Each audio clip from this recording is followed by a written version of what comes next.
Cool. So we're in progress. Let's have a look. Okay, let's just quickly remind ourselves, bigger picture thinking. We are talking about functional group conversions, and slowly, one by one, we're ticking off examples of functional group conversions. So we've seen, I'm going to highlight these in yellow. Let's just see if you see it on your side. We've done alkanes to halogenoalkanes with ultraviolet and room temperature and pressure. We did the alkenes going to halogenoalkanes. We did that. We did the alkenes going to alcohols. We did this group over here down at the bottom, but the alkene passed over steam and a heat catalyst. We did heat with pressure and nickel to go from an alkene to an alkane. And we've done a couple of others. We talked a little bit about alcohols and esters. We said we know more or less there's a sort of connection on that side over there.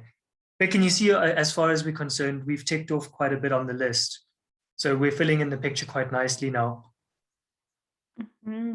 Cool. And that's basically all we're going to keep doing. All we're going to keep doing over the next few days is add to our list. In other words, we're just going to keep filling in the picture. And whatever's not on this particular picture, we'll just draw it in afterwards and we'll add to it as we keep going. Cool. Any questions on that so far? So is there other than this picture, I'll be honest, anything else? I'll be honest with you. This exact picture comes from your textbook, and it's in the A-level section at the back of the book. So it's on page 300 and something. I do mention it somewhere. It is in the textbook, but it does also say we will notice something.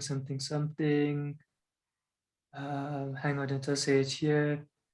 Yeah, there might be a few more. So yeah, it says it over here. So you've got this page. I've given this to you already, yes. But there might be a few more. And I gave this to you as a printout. So you've got this like as a physical hard copy. So as we go along, just keep the hard copy in front of you.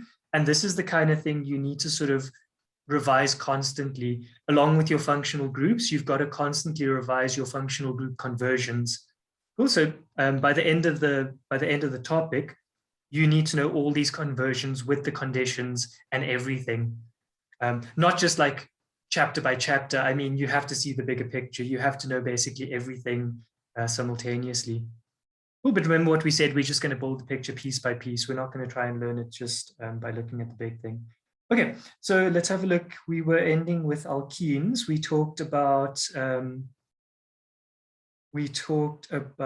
the addition reactions, and then we went on and we said we can do hot and cold oxidation, which is a different, that's a different thing. Sorry, it's part one, it's part two. Which one's part two? Must be this one. No, not this one. Part two must be, no, not that one. Sorry, just give me a second. I must find part two of the alkenes.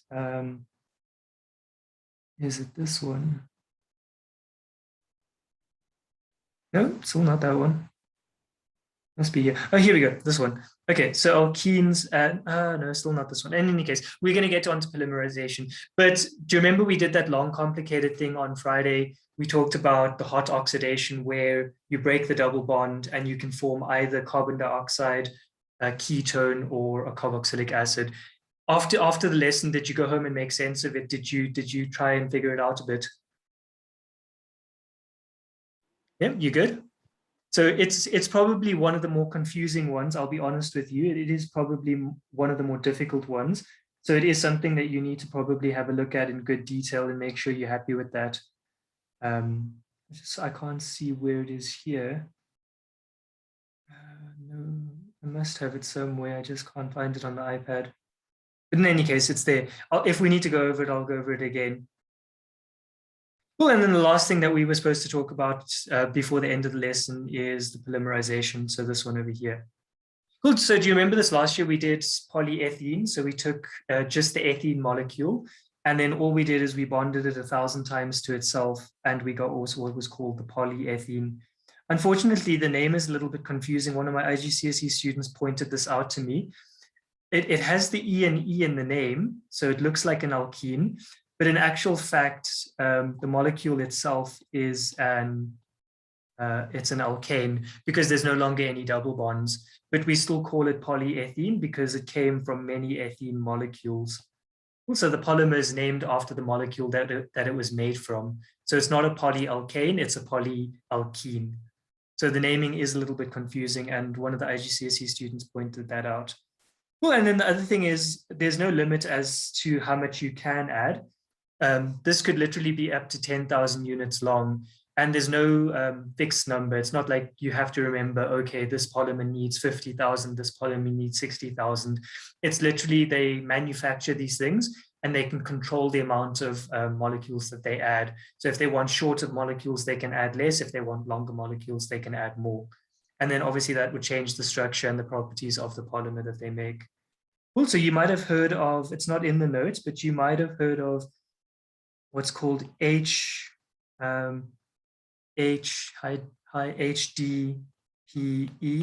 versus LDPE. Have any of you ever seen this on a drinks container? So maybe like on a Coke bottle or a plastic bag or something. Has anyone ever? We learned about it. Yeah, you might have learned about this in DT. So you get high density polyethylene and you get low density polyethylene. And they're exactly the same. They're both polyethylene. So in terms of the structure, they're exactly the same. The only difference is they would be made from a different number of repeat units. So I'll give you an example. Low density polyethylene is like plastic bags and stuff. So you don't see them very much these days anymore because we're trying to get rid of them. But plastic bags and stuff would be a good example of that. And then high density polyethylene, almost exactly the same molecule, would be something like a Coke bottle. So in actual fact, they're made of exactly the same thing. It's just a different number of molecules that have been bonded together. And like you said, you probably did a bit of this in DT at some point. Yeah. Cool. And then another very familiar one that you probably have in your house at the moment is PVC. So if you think about your kitchen pipes, or if you think about your plumbing in the garage or in the what do you call that, outside where the gardening is or whatever, you'll probably see a lot of these polyvinyl chloride PVC pipes.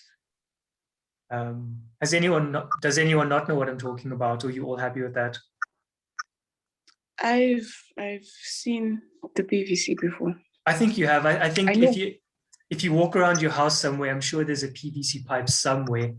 So it's a very commonly used plastic. Sorry, you were going to say, Gloria? In DT in grade 7, we talked about PVC before. Of course, yeah. Mr. Radcliffe and I talk about this all the time. At least once a year, we discuss polymers.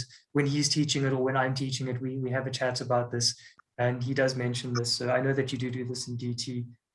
Cool. So the only difference here is that you start with chloroethene. So you start with the chloroethene, and then you get the polychloroethylene, which is the PVC. Now, the interesting thing with this is that depending on where you orientate the chlorine, I'll just highlight it for you over here. You can add it in different ways. So you can have different versions of polyvinyl chloride, depending on how you add the subunits together. Cool. So just have a look here. I'm gonna write this quickly in a different color. If you look at it over here, the chlorine is on the right. On this side, it's on the right. On this side, it's on the left. And on this side, it's on the left. So we have two options for when it's on the right, and we have two options for when it's on the left. And basically what we're saying is we can combine it in any order that we want. So we can do 1, 1, we can do 1, 2, we can do 1, 3, we can do 1, 4. We can sort of mix and match and play as we want. Cool. So if we mix 1 and 2, I'll just remind you what they look like. 1 and 2 have the chlorine on the right-hand side. And what you end up with is this over here, where the chlorine and the chlorine are 2 carbons away from each other. And the reason is because if you combine those two as it is, if you just drew the line through the middle like that, you'll notice that there's no chlorine on this carbon over here. Also, the chlorine is 2 carbons away from the next one. Well, and you end up with that. And technically, these two products are exactly the same. We've just rotated about the carbon-carbon bond. Well, you'll see this when you get to class. We'll play with the molecules and the modeling kits, and you'll see why we can turn the left thing into the right thing. But the most important thing is that they're 2 carbons away from each other. Cool. If we combine combine 1 and 3, 1 and 3 is going to look a little bit different, because on 1, it's on the right-hand side. On 3, it's on the left-hand side. So if I drew a straight line between those 2 carbon atoms, let me just get the pen for you quickly. If I drew a straight line between this carbon atom and that carbon atom, those chlorine atoms would be right next to each other. Also have a look over here, and you'll see that the chlorine is there and the chlorine is there, and they're on carbon atoms that are next to each other. So if you look at the 2 and you compare them, I'll just show you in highlight in green. Have a look at those 2 and compare them. You'll see that either the chlorines can be on every second carbon, or they can be next to each other. Cool, everyone happy with that so far? Just give a thumbs up if you're good. If you have any questions, please ask. Cool. So can you just quickly scroll up? I just want to write down the name. Sure. Do you want it for the PVC? Yeah. What's the molecule called again? It's chloroethene. Thank you. Cool. These notes are on Google Classroom. They've been up since Friday. So, but I'm glad you're taking notes. It's good that you're taking notes as well. But yeah, this is chloroethene. So if you polymerize chloroethene, you can get this. Now, it's not in your syllabus, but you can also get these weird branch chain polymers, which means, like, if you think of biology and you think of branched chain polysaccharides and stuff, you can also get that sort of thing happening as well. Cool, but you don't have to worry about that. So I'm going to give you a quick question. I want you to think about it. Give me a thumbs up when you're done. And I'm going to draw a repeat unit, and I want you to tell me whether this is possible or not. Cool, so there's just carbons there. And I'm not going to draw everything, but I'm just going to draw a few things like that. So hydrogen, hydrogen, hydrogen, and hydrogen. And then I'll just quickly highlight for you the chlorines. That's a chlorine, that's a chlorine, that's a chlorine. And the question I'm asking you here is this possible? So is this possible? We'll just give that a thought. Just look at it carefully and just think to yourself, is that possible?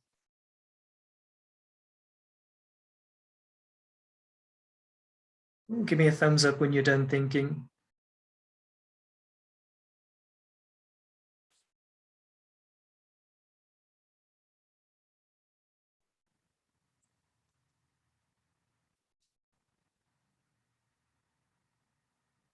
Oh, Stefan's done.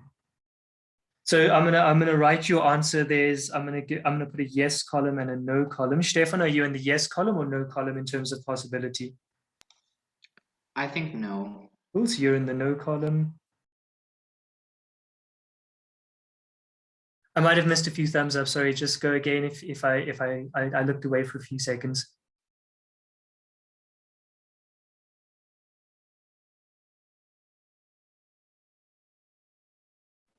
So I don't think it's possible. Cool, so Gloria is in the no column.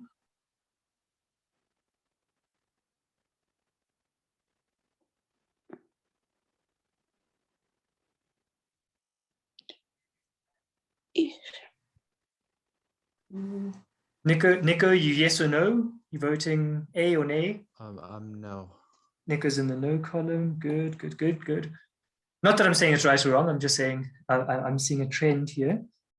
Okay, so I'm glad you all said no. That is correct. Who would like to explain it quickly? Just in your own words, just in simple terms, what do you think's going on?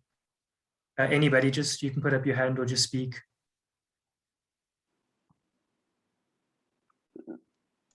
Is it because of how negatively charged they are? Kill me.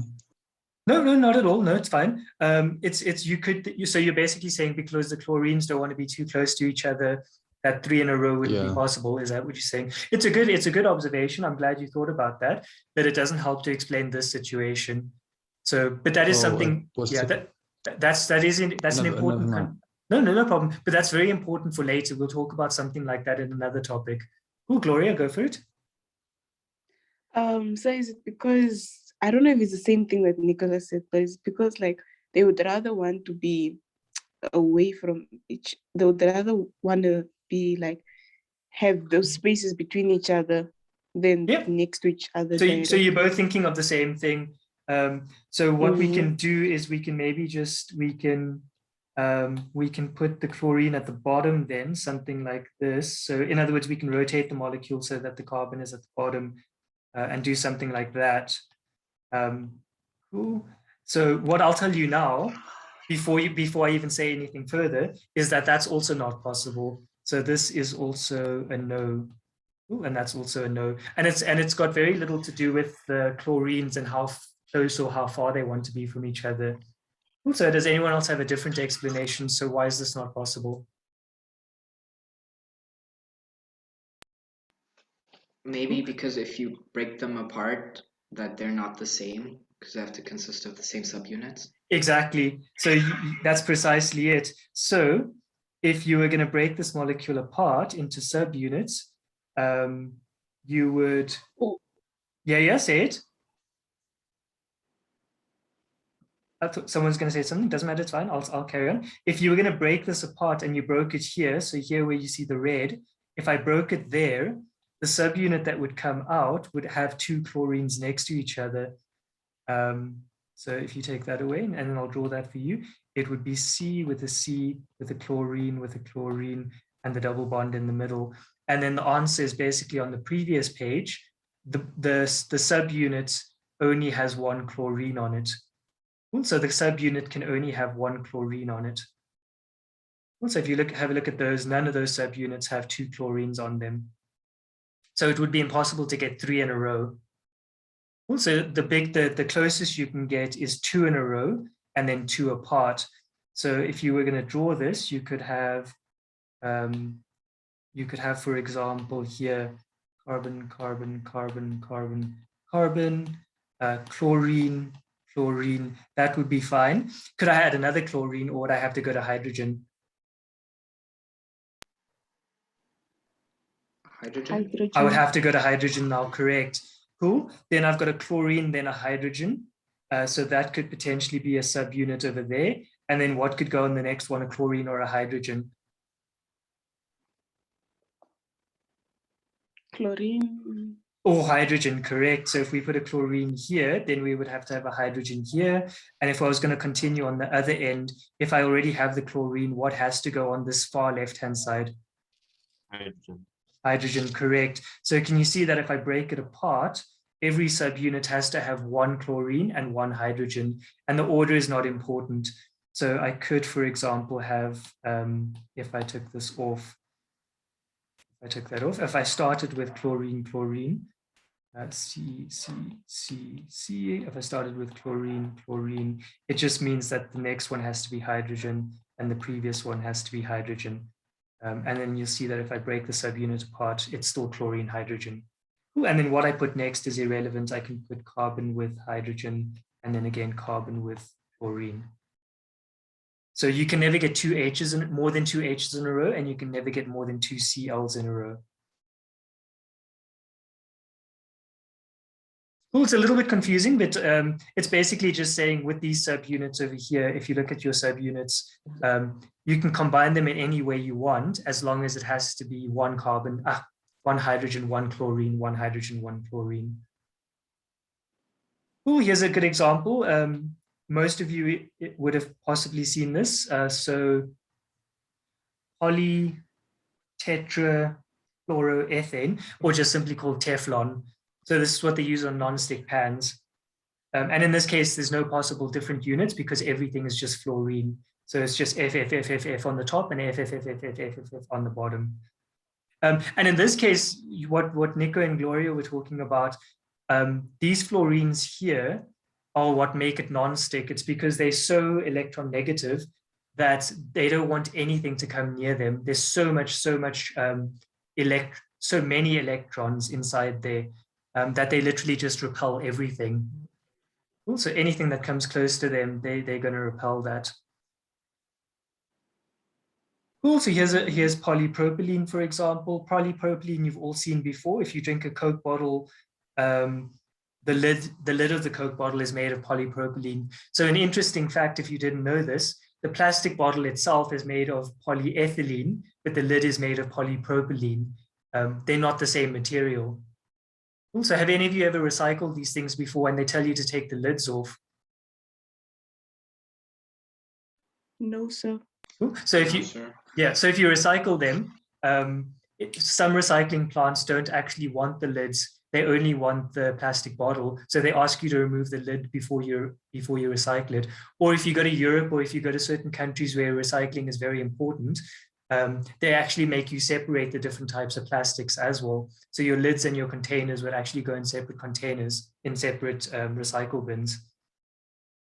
Cool. So here's a polymerization of polypropylene. You've got your subunits.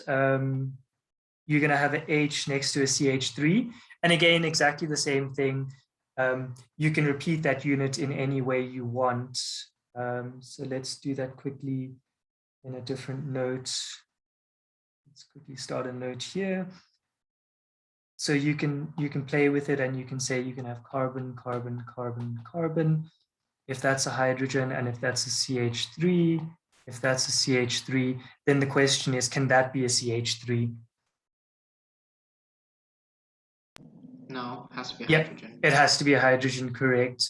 Because if I break it up into my subunits, I have to have at least one CH3 and one hydrogen. So if you go back there, each subunit has to contain a CH3 and a hydrogen. Good. And then the last one, a good example here is polystyrene. This is like your takeaway containers. So these very soft kind of plastics that are very foamy. This is called polystyrene. And the reason it's called polystyrene is because the subunit is called styrene. And then here you'll see the carbon-carbon backbone. You'll see the carbon-carbon. And every second unit will have the styrene molecule or the benzene ring. And then you get different forms of polystyrene, also depending on how it bonds. So if you go on the internet and you Google polystyrene, they'll tell you about different forms of polystyrene. Cool. So any questions based on polymers, or are you happy with that? Yep, you good?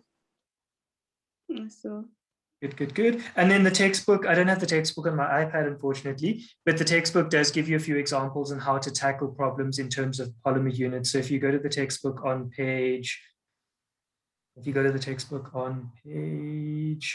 211, here it is, they do talk about breaking apart molecules and finding your subunit.